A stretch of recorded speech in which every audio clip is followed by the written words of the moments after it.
ආයිබෝන් ක්‍රිකට්වලට ආදරය කරන හැම කෙනෙකුටම 2026 ඉන්දියා ප්‍රීමියර් ලීග් වාරය වෙනුවෙන් පැවැත්වුණු ක්‍රීඩක වෙන්දේසී ඉදිරියේදී පැවැත්වෙනවා. ඉතින් මෙම ක්‍රීඩක වෙන්දේසී වෙනුවෙන් ශ්‍රී ලංකා ක්‍රීඩකින් 12 දෙනෙකු ලියාපදිංචි වී තිබුණා. ඉතින් එයින් අවාසනාවකට ශ්‍රී ලංකා ක්‍රීඩකින් 30 දෙනෙකු පමණයි කණ්ඩායම විසින් මිලදී ගන්න. ඉතින් මේ පිළිබඳ සියලුම තොරතුරු අපි ඔබට අද වීඩියෝ එකෙන් අරගෙන ඉන්න සූදානම් වෙලා තියෙනවා. ඉතින් දිගටම රැඳිලා ඉන්න අපේ වීඩියෝ එකත් එක්ක. 2026 වසරේදී පැවැත්වීමට නියමිත ඉන්දියා ප්‍රීමියර් ලීග් වාරය වෙනුවෙන් පැවැත්වෙන ක්‍රීඩක වෙන්දේසී ඉදිරියේදී ඉන්දියාවේදී පැවැත්වෙනවා. ඉතින් මෙම ක්‍රීඩක වෙන්දේසී වෙනුවෙන් අපි මේට පෙර වීඩියෝ එකේ සඳහන් කළ ආකාරයටම ශ්‍රී ලංකා ක්‍රීඩකින් 12 දෙනෙකු විවිධ මිල කාණ්ඩ යටතේ ලියාපදිංචි වී තිබුණා. කෙසේ වෙතත් එයින් ශ්‍රී ලංකා ක්‍රීඩකින් 30 දෙනෙකු පමණයි වෙන්දේසීදී මිලදී ගන්න. ඉතින් මෙම ක්‍රීඩකින් 30 දෙනා ශ්‍රී ලංකා වාර්තා අලුත් කරමින් මෙවර තරඟාවලිය වෙනුවෙන් ක්‍රීඩා කරන්නට අවස්ථාව උදා කර ගන්නවා.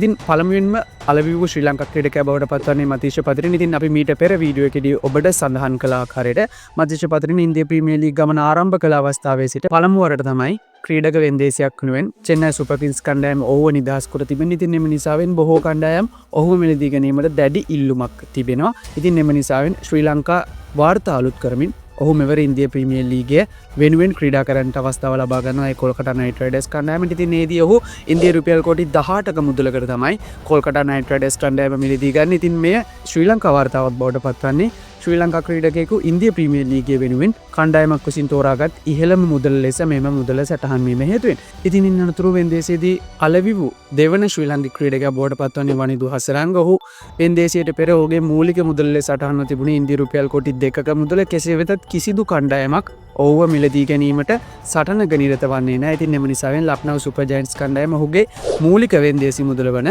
ඉන්දියා රුපියල් කෝටි 2ක මුදලකටම ඔහුව මිලදී ගන්නට සමත්කම් දක්වනවා. ඉතින් එම නිසාවෙන් මෙවර වනිදු හසරංගට එතරම් මිලක් ඉන්දියා ප්‍රීමියර් ලීගයේදී හිමි වන්නේ නැහැ. ඊට අමතරව ශ්‍රී ලංකා ක්‍රීඩකින් කලක් තිස්සේ බලාගෙන සිටි ක්‍රීඩකයා බවට පත්වන්නේ පැතුම් නිස්සංක. ඒ වගේම පැතුම් නිස්සංකගේ පළමු ඉන්දියා ප්‍රීමියර් ලීග් ගමන තමයි මේ ආකාරයෙන් ආරම්භ වන්නේ. පැතුම් නිස්සංක මෙවර ක්‍රීඩක වෙන්දේසියේදී ඉන්දියා රුපියල් ලක්ෂ 75 කාණ්ඩෙන් තමයි ඔහු ලියාපදිංචි වී තිබුණේ. කෙසේ වෙතත් පැතුම් නිස්සංක වෙනුවෙන් වෙන්දේසිය ආරම්භ කළ මොහොතේ සිට කොල්කතා නයිට් රයිඩර්ස් කණ්ඩායම සමගින් කිසිවෙකු අපේක්ෂා නොකළ කණ්ඩායමක් බවට පත් වූ දිල්ලි කැපිටල් කණ්ඩායම දිගින් දිගටම ඔහු වෙනුවෙන් ලන්සු තැබීම ආරම්භ කරනවා. කෙසේ වෙතත් අවසන් මොහොතේදී ඉන්දියා රුපියල් කොටි 4ක වැනි මුදලකට පැතුම් නිස්සංක දිල්ලි කැපිටල් කණ්ඩායම විසින් මිලදී ගැනීමට කටයුතු කරනවා. ඉතින් මේ ආකාරයට තමයි ශ්‍රී ලංකා කණ්ඩායමේ සිටින ක්‍රීඩකින් 30 දෙනෙකු මෙවර ඉන්දියා ප්‍රීමියර් ලීගයේදී කණ්ඩායම් විසින් මිලදී ගන්නේ.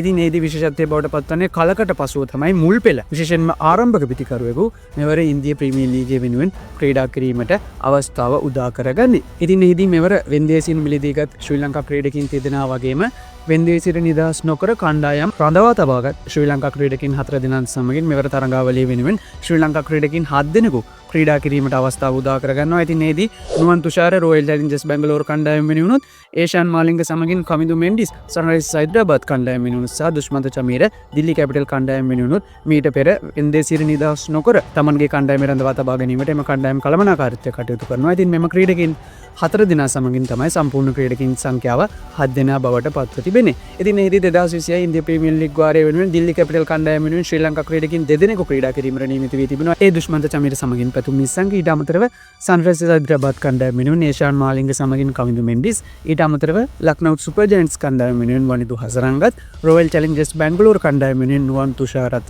සහ කොල්කතා නයිට් රයිඩර්ස් කණ්ඩායම වෙනුවෙන් මතීෂ පතිරණත් යන ක්‍රීඩකින් 7 දෙනා තමයි තරඟාවලියේ ක්‍රීඩා කිරීමට නියමිත වී තිබෙන්නේ. ඉතින් මේ පිළිබඳ ක්‍රිකට් ප්‍රේක්ෂකින් විදිහට ඔයාලගේ අදහසුත් පහලින් කමෙන්ට් එකක් විදිහට දාගෙන යන්නත් අමතක කරන්න එපා.